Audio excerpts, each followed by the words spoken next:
کہ بھائی نے فرمایا کہ رمضان میں ایک حافظ صاحب نے تراویح پڑھائی، وہ اکثر بھول کر کبھی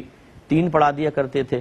اور پھر سلام پھیر کے کہتے دوبارہ پڑھو اس نماز کو، کبھی 4 پڑھا دی، تو ہماری نمازیں ہوئی کہ نہیں ہوئیں؟ دیکھیں، سب سے پہلے تو میں کمیٹیوں سے گزارش کرتا ہوں، جو مسجد کی کمیٹی ہوتی ہے، کہ آپ صرف حافظ کا انتخاب اس وجہ سے نہ کریں کہ وہ بہت ہی خوبصورت پڑھنے والا ہے، بلکہ اس کو شرعی مسائل بھی آنے چاہیے، ورنہ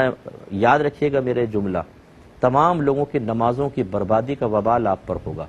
اگر بعض حافظ ایسے ہوتے ہیں بالکل ان کو مسئلے نہیں آتے، نہ وضو کے مسائل، نہ غسل کس طرح واجب ہوتا ہے، غسل کیسے اتارا جاتا ہے، حالت جنابت کا غسل کیسے کیا جاتا ہے، نہ ان کو نجاستوں کی پہچان پتہ ہے، نہ ان کو کپڑے پاک کرنا آتے ہیں۔ جس گھر سے ان کا تعلق ہوتا ہے ان کے گھر کی خواتین سے معلوم کر لیں کہ آپ کو کپڑے پاک کرنا آتے ہیں، نو، سارے پاک ناپاک اٹھا کے واشنگ مشین میں ڈال کر، وہ آٹومیٹک بھی نہیں ہوتی، گھمایا اور صاحب دھو کے دے دیا، ناپاک کپڑے پہن کر آ کے نماز پڑھ رہے ہیں، تو کیسے ہوگا؟ اسی طرح بہت سے حافظ میں تو کیونکہ زندگی گزر گئی اسی فیلڈ کے اندر، انہیں نہ نماز کی شرائط پتہ ہے، نہ واجبات پتہ ہیں۔ آپ نے جو بات بیان کی یہ بھی ظاہر کرتا ہے کہ ان کو مسئلے معلوم نہیں کہ اگر 3 رکعتیں پڑھا دیں تو نماز کیسے دوبارہ پڑھیں گے؟ سجدہ صاحب کرتے آخر میں، اور اگر 2 رکعت کے بعد اتحیات میں نہیں بیٹھے اور تیسری کا سجدہ کر لیا تو نماز گئی،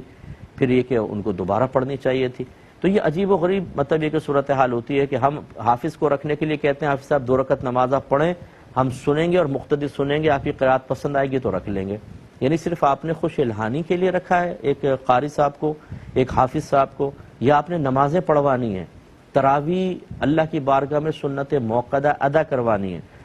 تو اگر آپ نے صرف خوش الہانی دیکھنی ہے، باقی چیز نظر انداز کریں تو شریعت اس کو قبول نہیں کرتی ہے۔ اس لیے خوش الہان نہ بھی ہو، مسائل جانتا ہو، سب سے پہلی چیز، اس کے بعد خوش الہانی بھی ہو تو بہت اچھی بات ہے۔ تو بہرحال اب آپ کے حافظ صاحب نے جو کچھ کیا، آپ میرا مشورہ یہ ہوگا کہ آپ یاد کریں، لوگوں سے مشورہ کریں، اس کو لکھیں اور اپنے قریبی اہل سنت کے کسی دارالعلوم سے اس پہ فتویٰ لیں، ریٹن فتویٰ، اور وہ کمیٹی تک پہنچائیں دائرہ ادب میں رہ کر کے یہ معاملات ہوئے ہیں، نیکسٹ ٹائم ذرا احتیاط کریں۔ اس قسم کے